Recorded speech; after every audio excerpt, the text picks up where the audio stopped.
1.5s, a young Navy SEAL trainee, lay beneath a silver maple in the cold New Hampshire rain. 2 intruders had vanished, and every camera on the quiet street had gone blind. Only a 1-year-old German shepherd refused to follow the broken door. He pulled his FBI handler toward a wooden bird that should not have been watching. If you believe God still sends truth through loyal hearts, leave amen. I was 25 years old when Silver Pines taught me that a quiet town could keep secrets, the way old snow keeps footprints beneath its crust. Back then, I was still young enough to feel every raised eyebrow in a room full of older agents. I wore my dark FBI field jacket like armor, kept my brown hair pinned tighter than it needed to be, and tried not to let anyone see how often I checked my own notes twice. I had been sent north with SSA Daniel Keene, a broad-shouldered, silver-haired man in his late 50s, whose calm voice could quiet a room faster than a slammed door. He had the weathered face of someone who had seen too much and still chose patience. I respected him, and I feared disappointing him even more. Rin was only 1 year old then. A young sable German shepherd, with oversized ears, bright amber eyes, and paws he had not fully grown into. He was powerful already, lean and quick, with a black-tipped coat that shimmered brown and gray under the northern light. But he was still young. He chased falling leaves if I let him, stole my socks from motel chairs, and sometimes pulled the leash, as if the whole world had personally invited him to inspect it. He was not a seasoned K9 yet. He was in advanced training, learning discipline, learning patience, learning that not every strange smell was a mission from heaven.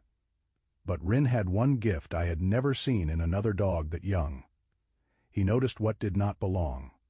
Silver Pines, New Hampshire looked harmless in daylight. White porches, lake roads, maple trees turning gold, and little shops with hand-painted signs. That afternoon, before the night broke open, I stopped at Maple Bell Diner for coffee. The owner, Mabel Crowley, was 62, round-cheeked, red, haired with silver roots, and moved through her diner like a cheerful general commanding a very small army of coffee mugs. She had flour on one sleeve, reading glasses hanging from a chain, and the kind of laugh that made strangers feel expected. "Well, look at this young gentleman in a fur coat," she said, leaning over the counter toward Rin. Rin sat straighter than I had ever seen him sit for a federal briefing. Mabel slipped him a homemade dog biscuit shaped like a maple leaf. "Do not tell the health inspector," she whispered. I told her Rin was very loyal to national security. She told me national security could have one more biscuit if it behaved. For a few minutes, Silver Pines felt like the sort of place where danger would feel embarrassed to enter. We were not there for the coffee. SSA Keene had brought our small team in to help local police connect a string of high-end home intrusions across northern states. Security cameras went dark for minutes. Families returned from church suppers, weddings, or community fundraisers to find their homes disturbed and their most personal valuables gone. The pattern was too clean for chance. Someone was watching these homes before entering them. Someone knew when the porch light stayed on, when the garage stayed empty, when an older woman was alone.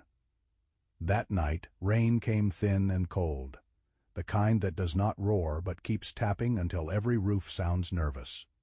The call came just after 10 p.m. a home on Lake Briar Lane. Possible intrusion, elderly homeowner safe but shaken. Young male neighbor found outside, unresponsive for a short time. Security system offline. When we arrived, red and blue lights washed over wet pavement. The house belonged to Evelyn Park, 67, a small Korean, American widow with soft gray hair cut neatly at her chin, and a face that looked gentle until she was frightened.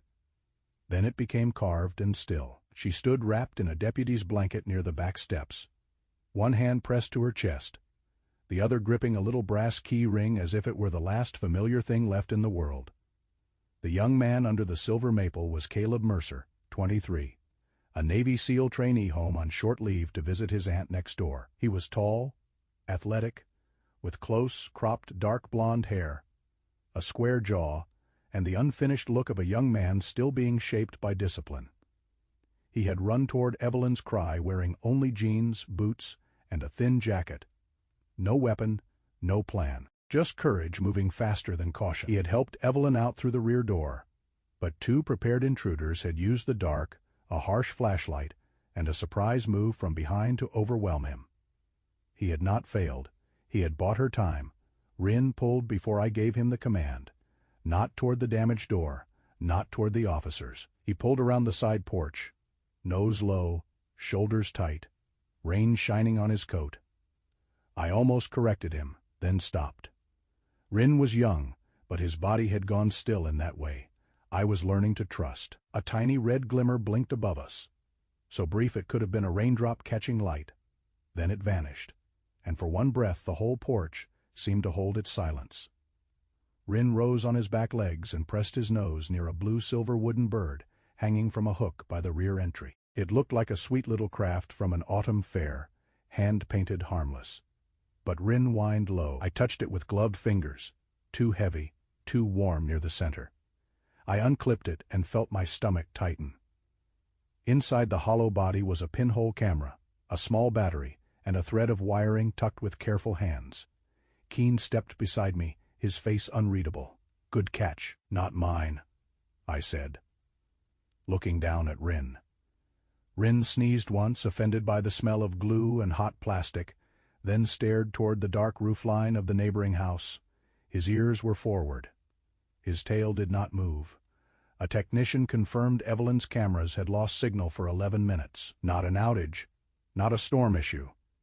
Something had made the house blind. As paramedics lifted Caleb toward the ambulance, his eyes fluttered open. He looked confused. Rain on his lashes, pride and pain wrestling across his face.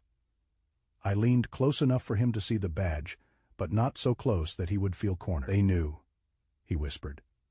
"Who knew, Caleb?" His throat moved. "When she was alone."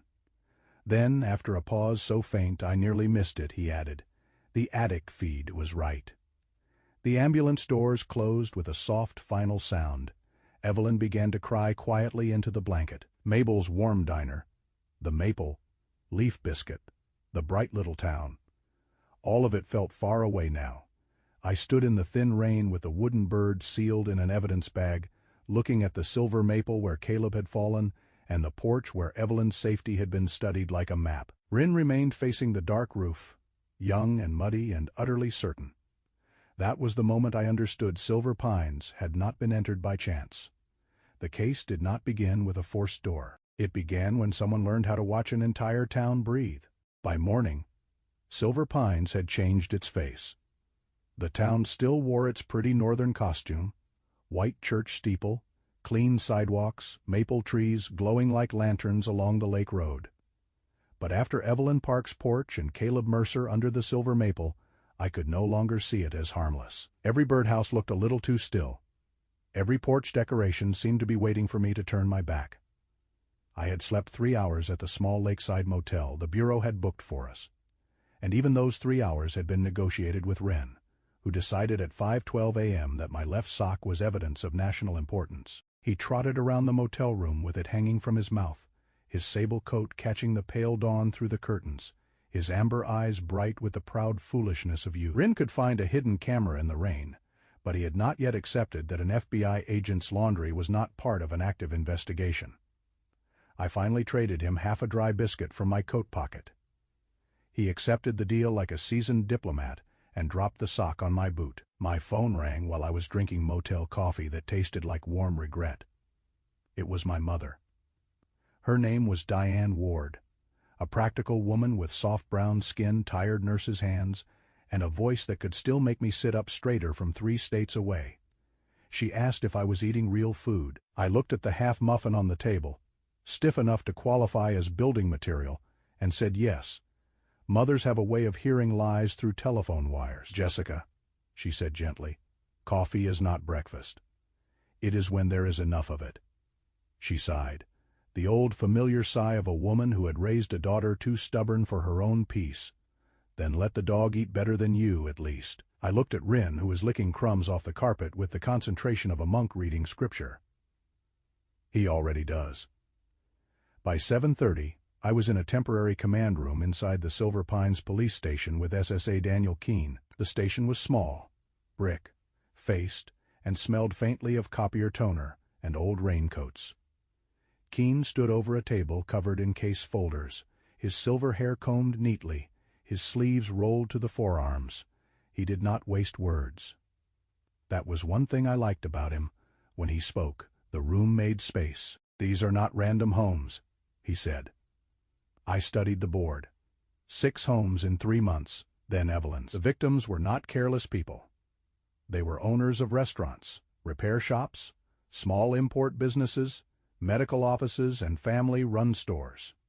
Many were older. Many kept heirlooms, cash reserves, or private business papers at home, because that was how they had survived hard years, by trusting their own walls more than institutions that had not always treated them kindly.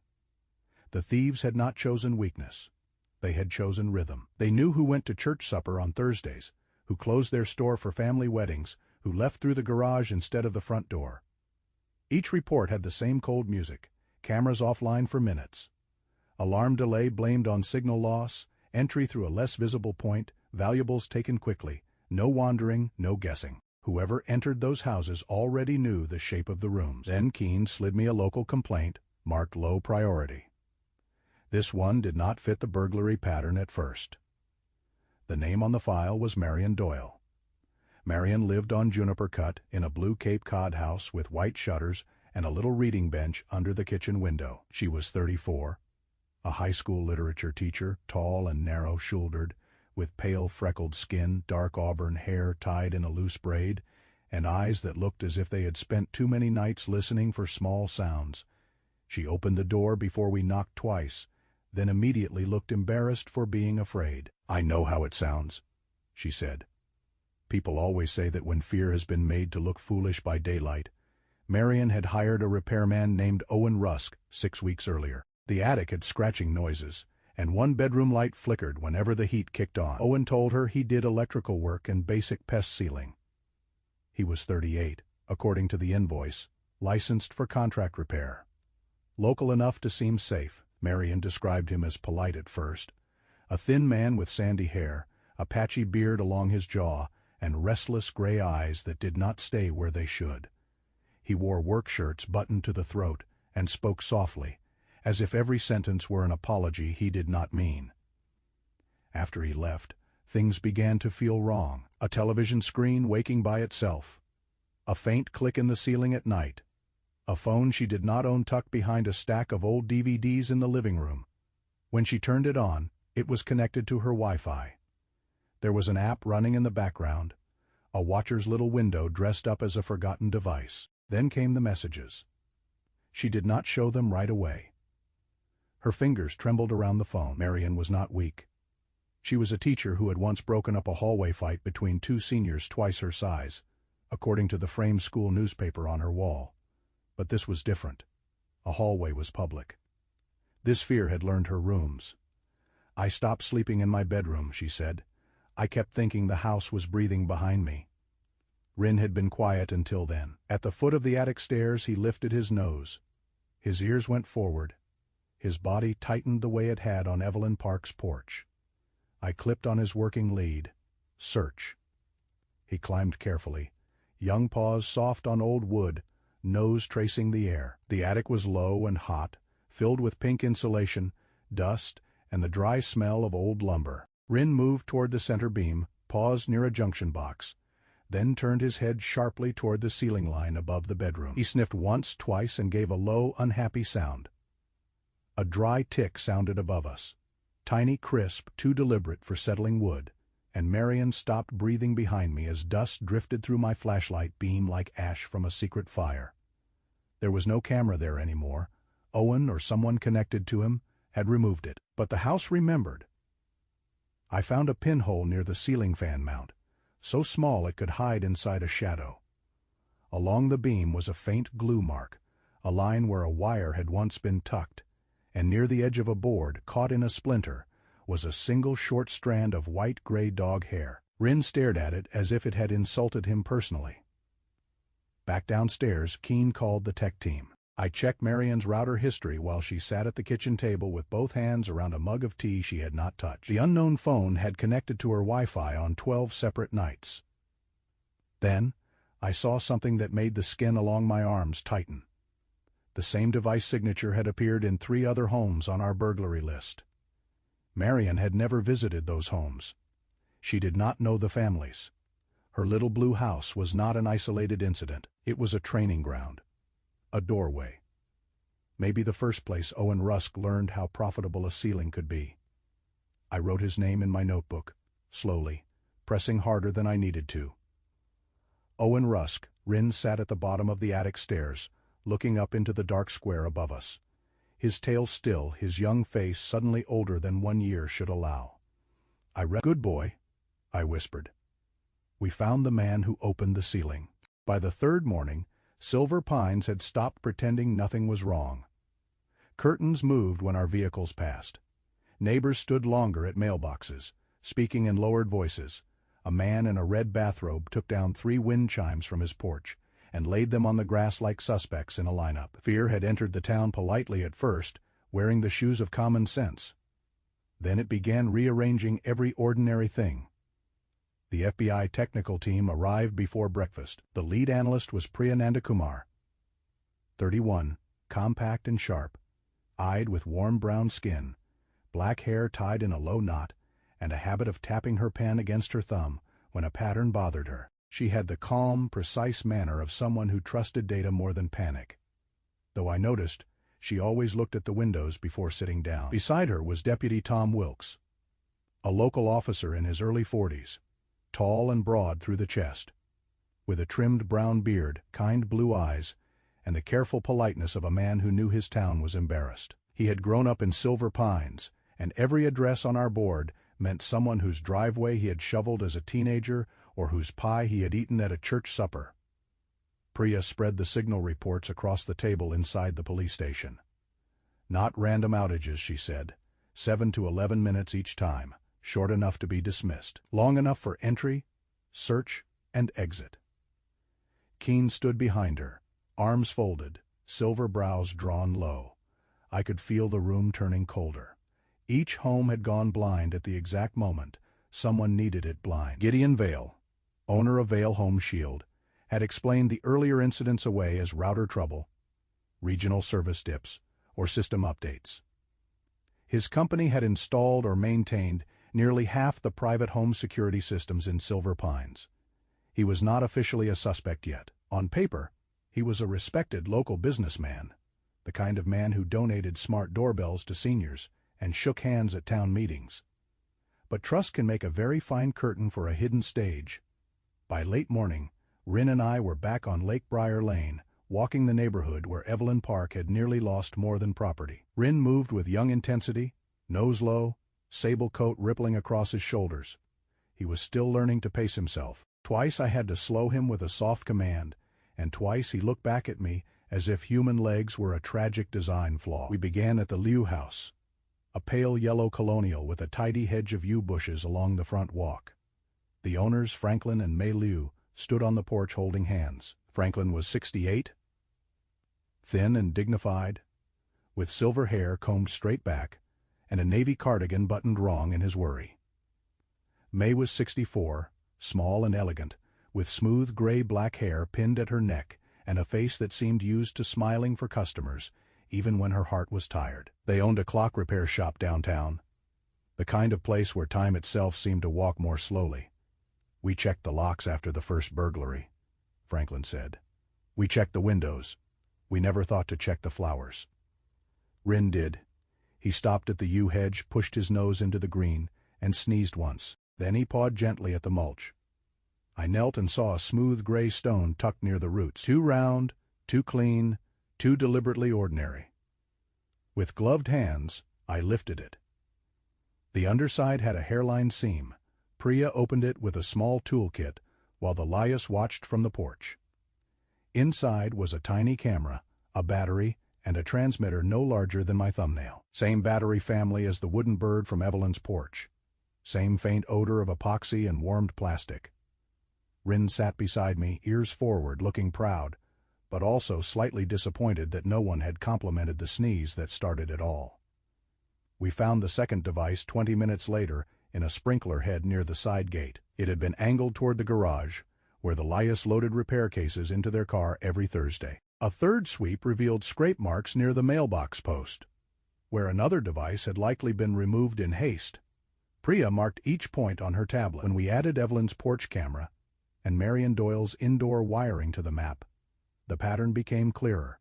These were not eyes placed for curiosity. They were placed for rhythm. Driveway, garage, rear door, mailbox, side path. The thieves were not merely watching homes. They were studying habits. A sharp metallic chirp snapped through the wet air from somewhere inside the hedge, and every person on the lawn froze for one suspended second. Even Rin stopped breathing. His ears lifted toward a sound that should not have been alive in the leaves. It was only a dying battery in another hidden device, half buried beneath old mulch. Only that word felt too small for what it did to Meilu's face.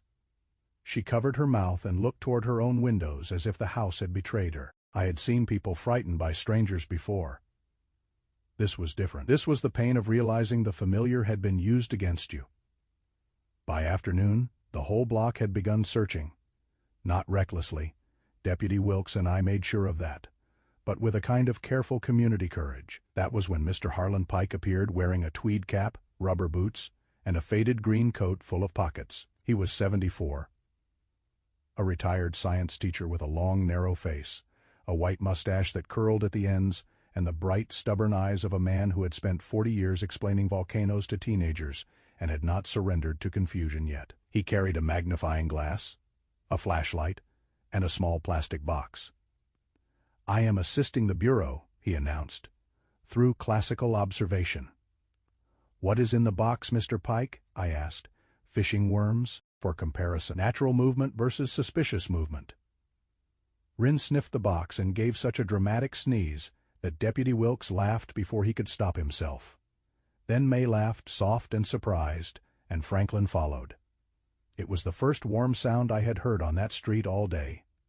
Fear did not leave, but it loosened its hand. Before sunset, the hospital patched Caleb Mercer through on a secure call. His voice was rough, slowed by fatigue, but steadier than the night before.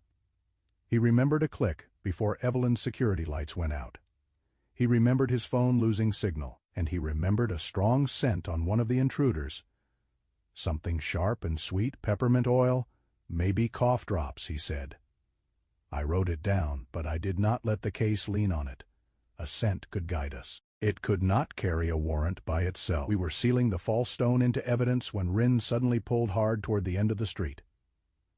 A white landscaping maintenance van idled near the curb, its rear doors partly open. Inside, just for a breath, I saw garden ornaments, loose sprinkler heads, and a shallow crate of decorative stones that looked far too familiar. I shouted for Wilkes. The van lurched away before he could reach his cruiser, tires whispering through wet leaves. Rin dragged me to the muddy curb, where the tire tracks cut deep beside his paw marks. I stood there watching the van disappear around the bend, my hand tight on the leash. Caleb had changed their plan. The intruders were not just planting eyes anymore. They were trying to take them back before we could see where all those eyes had been looking. By the fourth day, Caleb Mercer was awake enough to be angry with himself. I found him in a corner room at Silver Pines Memorial, sitting half raised against white pillows. One shoulder stiff, a pale bruise shadowing the side of his face, his hands folded too tightly over the blanket. He was 23. But in that bed he looked younger, not weaker.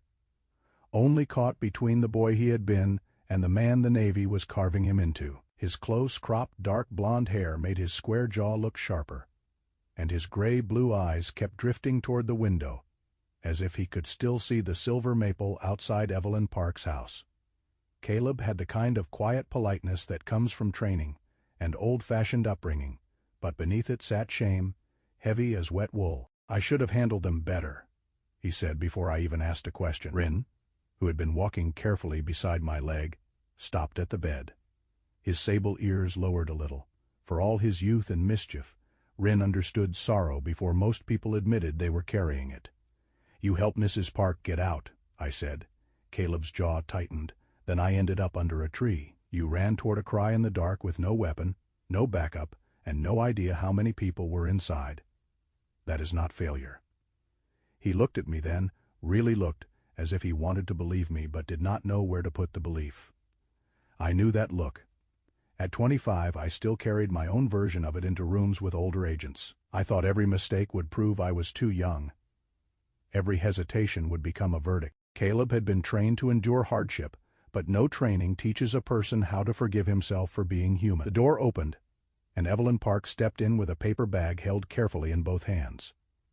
She looked smaller in daylight, wrapped in a soft blue cardigan, her gray hair brushed smooth, her face pale but composed. There was a tremble in her fingers, but her eyes had steadied overnight. Some older women carry grief like a lamp, not because it is light, but because they refuse to let darkness have the whole room. "I brought lunch," she said. Caleb tried to sit straighter. "Ma'am, you did not have to."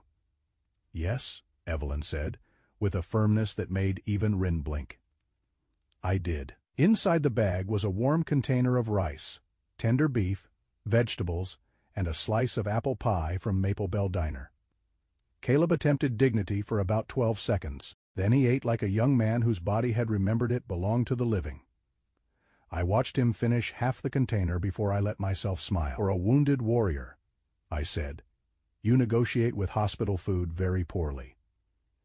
Caleb glanced at the untouched soup on his tray. "Ma'am, I was trained for hardship, not that soup." Evelyn laughed once, soft and surprised, and the room changed. Not healed, not yet, but warmer. Rin rested his chin on Caleb's hand. Caleb froze, then slowly opened his fingers and let them settle against Rin's head. The young dog closed his eyes. There are prayers that do not use words. That was one of them. When Caleb's breathing eased, I asked him to walk me back through the night. Not the whole memory, only the pieces that came without force. He closed his eyes. He remembered the rear door.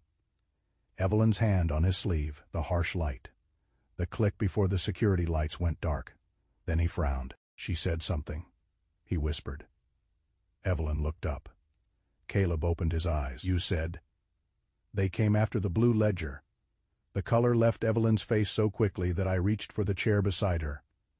"Mistress Park?" She sat down, folding her hands in her lap. For a long moment she looked not at Caleb, not at me, but at the window. Outside, an orange maple leaf stuck to the glass, trembling in the wind like it wanted to come in from the cold. "My husband kept a book," she said. "A blue ledger.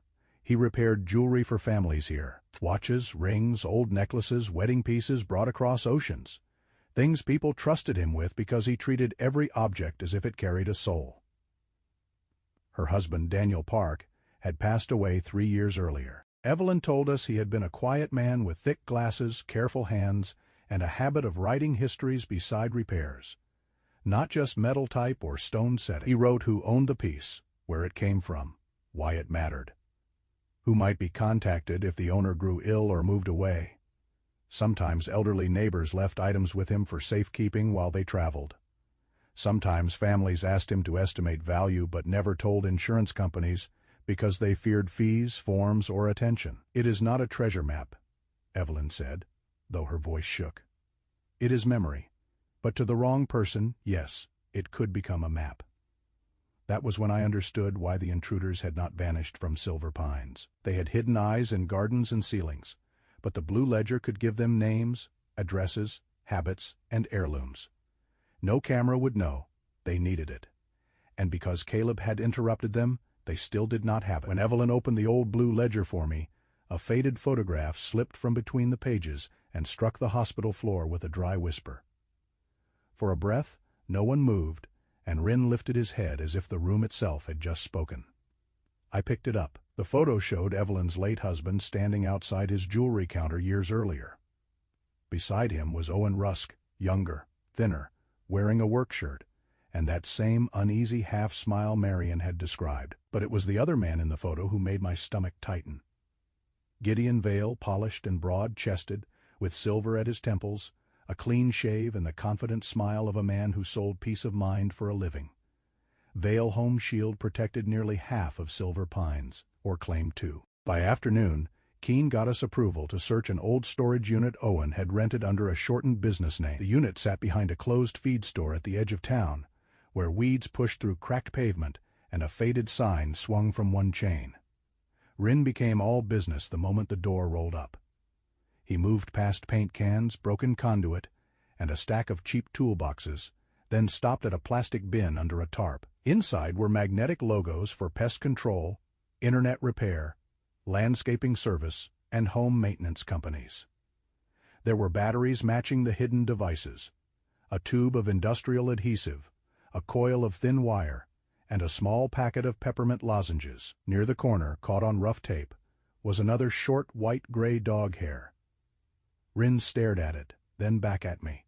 Not proof by itself, but a thread. And this case was becoming a cloth woven from threads. No one had expected a 1-year-old dog to notice. I stood in the dim storage unit, the photograph in one evidence sleeve and the lozenges in another, thinking of Gideon Vale smiling at town meetings, while people thanked him for making them safe. The most frightening door is not always the one a stranger forces open. Sometimes, it is the one we pay someone to lock. That evening, I looked again at the ledger, then at the list of victims. The same names began to glow with terrible meaning. The blue book was not only evidence, it was bait. If we could make the right people believe it was moving, they would come back for it, and when they did, Rin and I would be waiting. By the 5th day, Gideon Vale's smile had become the most disturbing object in Silver Pines. It was everywhere once I started looking for it. On the town website, in a framed photo at the police station charity dinner, on a banner from the youth baseball field beside a row of free smart doorbells he had donated to older residents the previous winter. Gideon was 56, broad through the chest, clean-shaven, with silver hair combed back from a handsome face that knew exactly how to look trustworthy. He wore navy suits even to informal meetings, polished his shoes like a man preparing for inspection, and spoke in a warm, confident baritone that made fear sound manageable. People did not say, "Call a security company." They said, "Call Gideon." That was how deeply he had sold himself to the town. SSA Keene did not like coincidences, and Gideon's name had now appeared in too many places to remain one. Vale Home Shield had installed systems in 5 of the 7 homes on our board. Their maintenance logs matched windows of opportunity. Their customer files included floor plans, emergency contacts, camera blind spots, garage codes, and service notes about who lived alone, who traveled on weekends, and which homeowners preferred not to use bank deposit boxes. The thefts were not random because the information was not random. Someone had turned trust into a catalog. Priya Nandakumar found the first quiet wound in the data. A maintenance login under Owen Rusk's old contractor ID had accessed 3 homes after his contract had supposedly ended. Deputy Wilkes brought in records showing Owen had done subcontract work for Gideon years before, including a community safety upgrade project where Evelyn Park's husband had been photographed with both men. That explained the picture from the blue ledger. It had not been fate. It had been access. We still did not have enough to pull the whole web down. Gideon was careful. Owen planted and removed. The outside crew entered and vanished. A white landscaping van collected devices. Disposable phones spoke to other disposable phones. Everyone held one edge of the cloth, but no one held enough for a court to see the pattern clearly. So we gave them a thread they could not resist. The blue ledger. Not the real one. Evelyn kept that sealed in evidence under federal protection. Priya made a convincing copy, weighted with harmless pages and a few selected names already known to the investigation. Keene arranged for a controlled rumor to move through channels Gideon's people had already touched. The ledger would be transferred to a lakeside rental cottage for safekeeping before going to Concord in the morning. In truth, the cottage would be empty except for cameras that did not need Wi-Fi pressure sensors under the porch boards, and agents waiting in the dark. Caleb Mercer helped from a secure room at the hospital, not from the field. He hated that. I could hear it in his voice when we played him short audio clips from intercepted calls. Caleb was pale but steadier now. Sitting upright in a navy sweatshirt, his dark blonde hair still flattened at one side from the pillow. He identified the same clipped phrase he had heard that night near Evelyn's door. And he confirmed the calm, oily rhythm of one voice giving instruction. He also mentioned again the sharp peppermint smell, but we kept that where it belonged. A guide, not a foundation. Real cases are not built on one scent. They are built on many small truths agreeing with one another. Before the trap, I walked Rin through the Silver Pines Fall Fair, partly to let him decompress, and partly because I needed to see the town still trying to be a town. Booths lined the green, apple cider, quilts, honey jars glowing amber in the afternoon sun. People smiled too quickly, then checked behind them. At a craft booth, a little girl in a yellow raincoat struggled to hang a silver wind chime shaped like leaves. She was maybe 7, with brown curls escaping her hood and solemn eyes far older than her cheeks. She looked at my badge, then at Rin. "Is this one safe?" Her mother, a tired woman with flour on her hands from selling pies, started to apologize. I shook my head and knelt. Rin sniffed the wind chime, then sat politely, his tail sweeping the grass once. "This one sings," I told the girl. "It does not watch." The child touched one of the silver leaves, and it rang softly. For a second, the sound was almost enough to make the world innocent again. By night 6, the cottage by Briar Lake sat dark, except for one lamp in the front room. Rain tapped the roof. The fake ledger rested in a worn leather bag on the kitchen table. Rin waited beside me under the line of pines, restless but controlled, young muscles trembling with purpose. At 11:08 p.m., the Wi-Fi cameras we had left, visible, went black. Priya's voice came through my earpiece, steady as a metronome. Jammer active. Independent feeds still running. A white landscaping van rolled in without headlights for the last 50 yards. 2 men moved toward the cottage. One carried a small black case. The other slipped under the side porch with a tool roll, heading for the devices they had planted earlier. Rin's nose snapped down. He pulled once, then looked back for permission. I gave it. He moved like a shadow with a heartbeat. Under the porch, a man in a gray work jacket reached toward a hidden camera node. Rin stopped 3 feet away and gave one sharp bark. The man froze just long enough for Wilkes and the entry team to take him into custody. Inside, the second man had the leather bag in his hand when the lights came on. He blinked like a fox caught in a church window. Miles away, in a dark parking lot, Gideon Vale looked up from his laptop, just as red and blue light washed across his windshield. He did not flinch, and that stillness felt colder than panic. We reached him at an overlook 3 miles from the cottage. He sat in a black sedan with 2 phones, a signal receiver, and a laptop open on his knees. Gideon turned toward me with that same handsome practiced smile, though his eyes had gone flat. "Agent Ward," he said, as if greeting me at a fundraiser. "You caught the man holding the flashlight. You have not seen who buys the dark." Keene read him his rights while Priya secured the laptop. I watched the screen wake under her gloved hand. There were folders labeled by town: Silver Pines, Ashford, North Conway, Bar Harbor, Marquette. Routes, schedules, service notes, device inventories. Silver Pines was not the beginning. It was not meant to be the end. Rin sat beside my leg in the rain, eyes fixed on Gideon, young and muddy and immune to polished smiles. The 7th day was coming, and somewhere beyond those folders was the place where all the hidden eyes had been stored. We had one night to find it before the rest of them disappeared into the dark. By the 7th morning, Silver Pines no longer felt like a town under attack. It felt like a town holding its breath. Gideon Vale was in custody. His polished smile finally locked behind a steel door, but his laptop had given us something worse than a confession. It had given us geography. Routes, service notes, cabin rentals, northern towns marked like stepping stones through the dark. From his files and the first statement of the man caught beneath the lakeside porch, we traced the storage point to a rented cabin near the Vermont road, where the pines grew thick and the cell signal came and went like a nervous thought. The cabin sat beyond an old logging turnoff, small and brown, with a sagging porch and moss gathered along the roofline. It had belonged to a retired widower named Arthur Bell, a thin, stooped man in his 80s with watery blue eyes, a white beard, and the apologetic voice of someone who had spent too many years saying yes to avoid trouble. He told Deputy Wilkes that he rented it out through a property service and rarely went there anymore. His old dog, Pearl, a white-gray shepherd mix who had passed away the winter before, used to sleep on the cabin rug.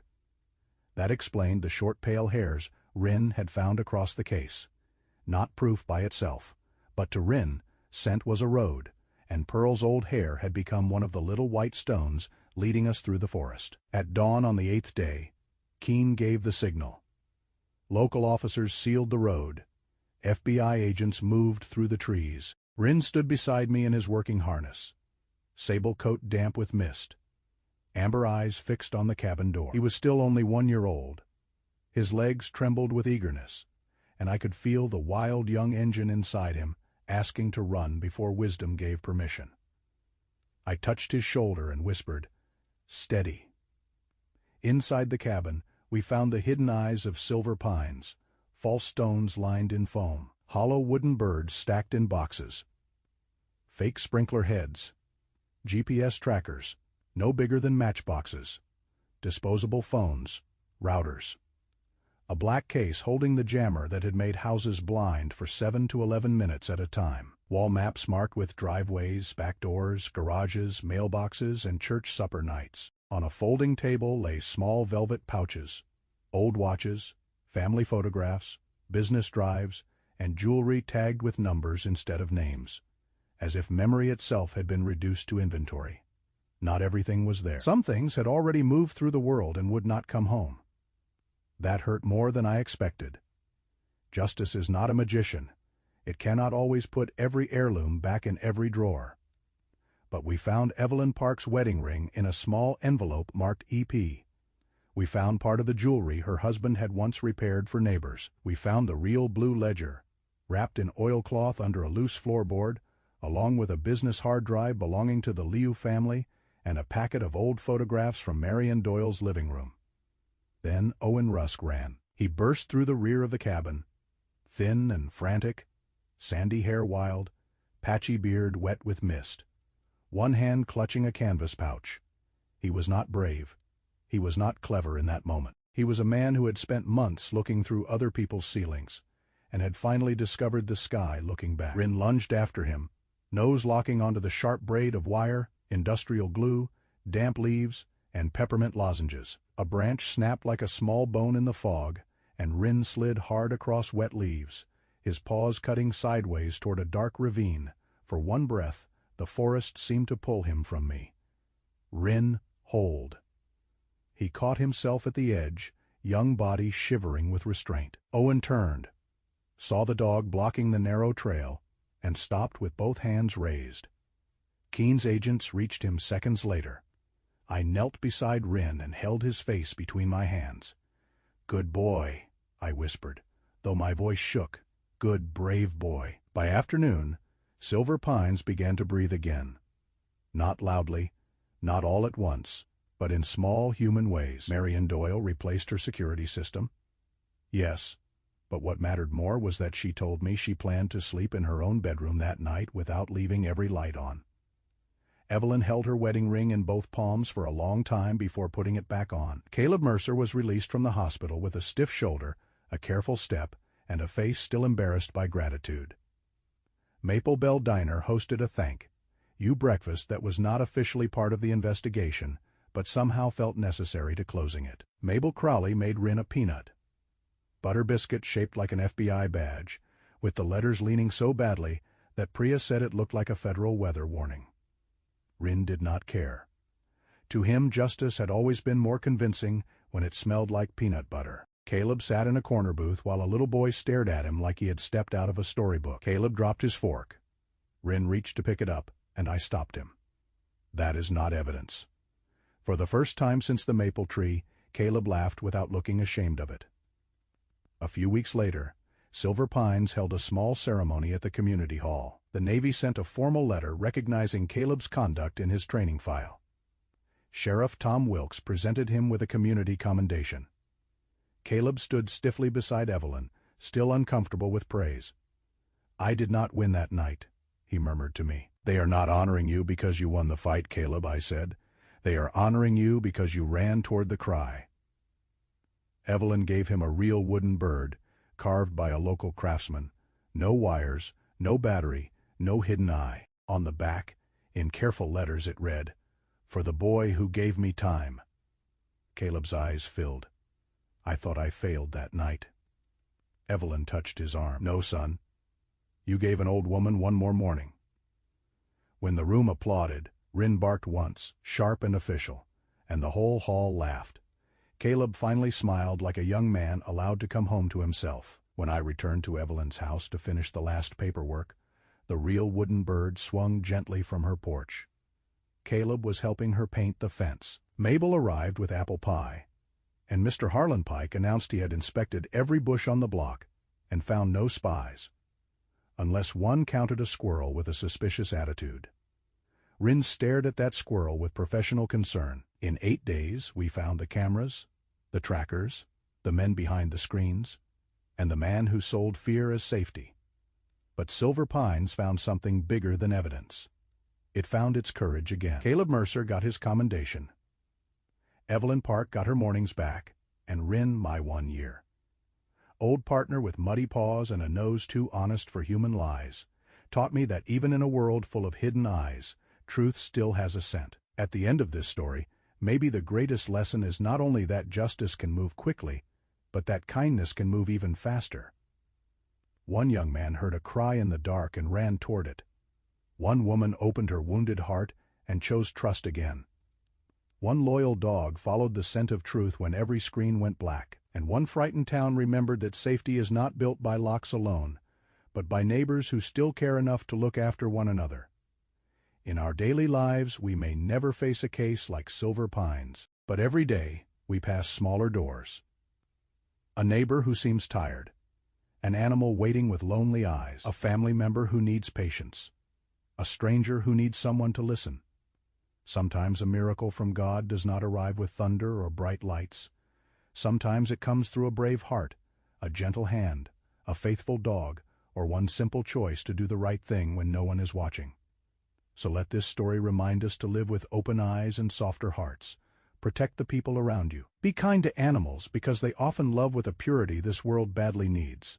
Feed them, shelter them, speak gently to them, and never ignore the quiet ways they try to tell us the truth. God's grace can work through the smallest creatures and the simplest acts of mercy.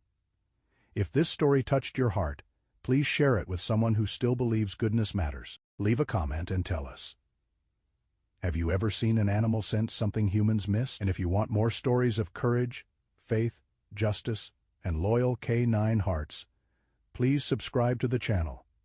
May God bless you, protect your home, guide your steps, and place kind souls around you when the night feels long. May He bless every faithful animal that watches over us, and may He help each of us become the kind of person who runs toward the cry, opens the right door, and leaves the world a little warmer than we found it.